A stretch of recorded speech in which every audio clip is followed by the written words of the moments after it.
Assalamualaikum warahmatullahi wabarakatuh. Perkenalkan, nama saya Umi Kalsum dengan NIM 121070 dan teman saya. Hai semua, nama saya Lala Sari dengan NIM 12107066. Nah, kali ini kita akan berdiskusi nih tentang perbedaan antara e-commerce dan marketplace. Nah, menurut Lala, apa sih perbedaan utama antara e-commerce dan marketplace? Menurut saya pribadi, dari pengertiannya saya sudah berbeda ya. Kalau dari pengertiannya, e-commerce itu bisa diartikan sebagai situs online yang digunakan untuk jual beli. Nah, sedangkan di marketplace ada situs pihak ketiga yang menyediakan kategori dari beberapa penjual. Nah, kalau dilihat dari waktu maupun biaya, tentunya di marketplace itu tidak mengeluarkan biaya yang cukup besar, sedangkan di e-commerce itu memerlukan biaya cukup besar. Lalu lihat lagi dari akses pelanggan. Nah, kalau menurut saya, lihat dari akses pelanggan ini, marketplace itu sering digunakan lebih banyak penggunanya daripada e-commerce. Nah, untuk contoh dari e-commerce dan marketplace itu, kalau e-commerce itu ada Zara, Adidas, sedangkan di marketplace itu contohnya kayak Shopee, Tokopedia, Bukalapak, dan Beauty. Terus manakah yang menurut Ala yang lebih populer nih antara e-commerce dan marketplace? Menurut saya, baik marketplace maupun e-commerce itu memiliki popularitas yang signifikan di kalangan konsumen dan pelaku usaha. Nah, pilihan antara keduanya itu tergantung pada preferensi atau pendapat dari beberapa pelanggan. Nah, beberapa bisnis itu mungkin memiliki untuk menggunakan kedua model ini, dan namun dibalik lagi ke pertanyaan bahwa kalau dari pandangan saya itu yang lebih banyak atau lebih populer itu adalah marketplace tentunya. Untuk pertanyaan yang kedua nih, tentang inovasi dan tren terkini dalam e-commerce dan marketplace di Indonesia. Nah, menurut Ala tuh, apa saja inovasi terbaru yang diterapkan oleh platform e-commerce dan marketplace di Indonesia? Dari beberapa inovasi terbaru yang diterapkan oleh platform e-commerce maupun marketplace, di antaranya adalah Super App. Nah, Super App ini yang dimana mereka itu mengintegrasikan dari berbagai layanan dalam satu aplikasi. Selain berbelanja produk, juga bisa mengakses layanan lain seperti pesan antar makanan, transportasi, pembayaran tagihan, dan masih banyak lagi. Contoh platform Super App ini ada Gojek, Shopee, Grab, dan lain sebagainya. Nah, yang kedua, live e-commerce. Nah, di mana penjual atau influencer itu melakukan secara langsung untuk menjual produk kepada penontonnya. Nah, contoh dari live e-commerce itu adalah Shopee, Tokopedia, dan lain sebagainya. Seperti yang pernah kita rasakan bahwa banyak sekali penjual itu melakukan penawaran di Shopee kan. Nah, lalu yang kedua itu ada social e-commerce. Nah, social e-commerce itu adalah konsumen dapat berbelanja melalui postingan atau feed yang mereka posting di media sosial. Nah, contohnya itu seperti Instagram dan Facebook. Pertanyaan yang ketiga nih, dampak sosial dan ekonomi dari e-commerce dan marketplace di Indonesia.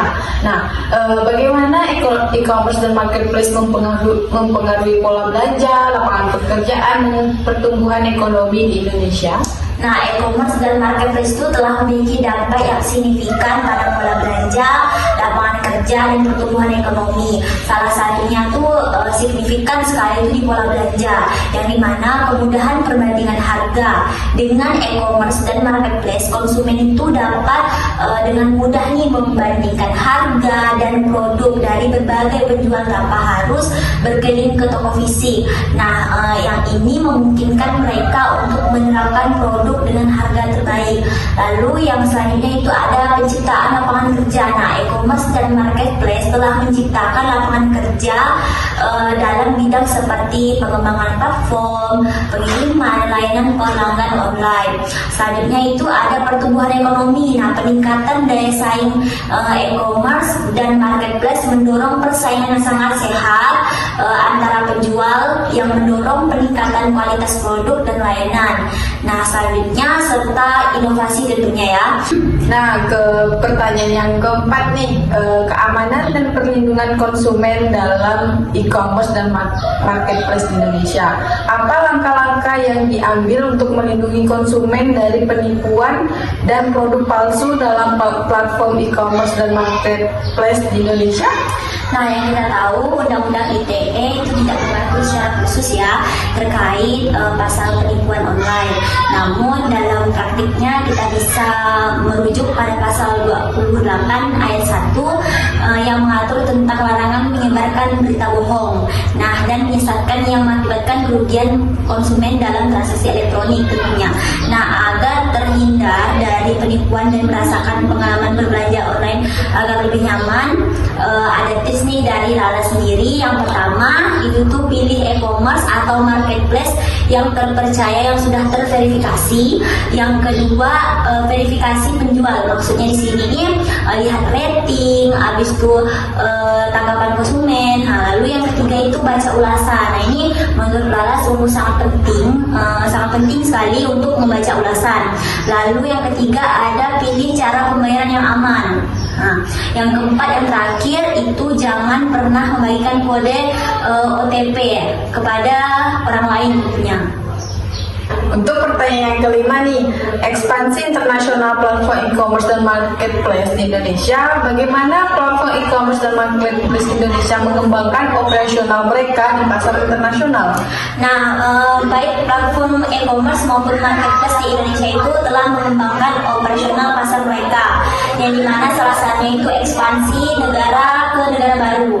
Nah, platform e-commerce di Indonesia itu seperti Tokopedia, Shopee, Bukalapak telah mengembangkan operasional mereka dengan membuka cabang di negara lain, terutama di Asia Tenggara. Nah, yang kedua itu ada kolaborasi dengan mitra lokal. Maksudnya di sini platform e-commerce maupun marketplace itu juga melakukan kolaborasi dengan mitra lokal di pasar internasional. Lalu yang ketiga, adaptasi pada provinsi lokal. Maksudnya di sini adalah marketplace maupun e-commerce itu menyadari pentingnya memahami preferensi lokal di pasar internasional. Nah, mereka juga menyesuaikan nih antar muka pengguna dan lain sebagainya. Nah, selain strategi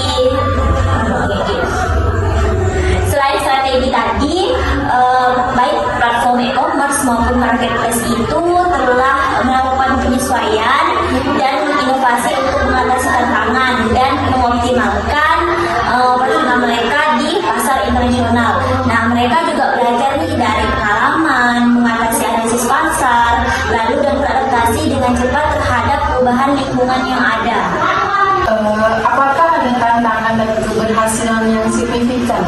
Tentu ada sih tantangan dan keberhasilan yang dapat dihadapi oleh platform e-commerce dan marketplace. Salah satunya tantangan itu adalah persaingan yang ketat.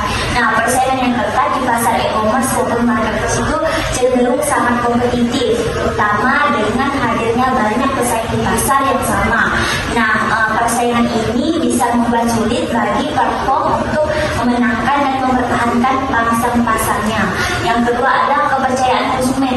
Nah, kepercayaan konsumen itu yang dimana memperoleh kepercayaan konsumen melalui tantangan penting bagi platform. Konsumen itu perlu merasakan nyaman dan yakin dalam melakukan transaksi online serta memberikan data pribadi mereka pada platform tersebut.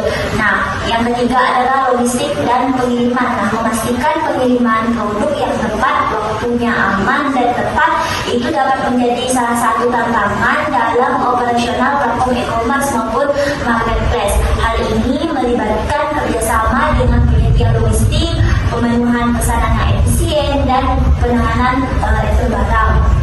Nah, untuk melihat dari keberhasilan di platform e-commerce maupun marketplace, salah satunya adalah skala bisnis yang lebih besar.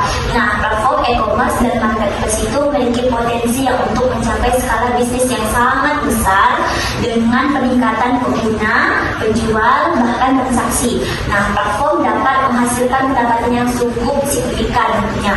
Lalu yang kedua itu adanya akses ke pasar global.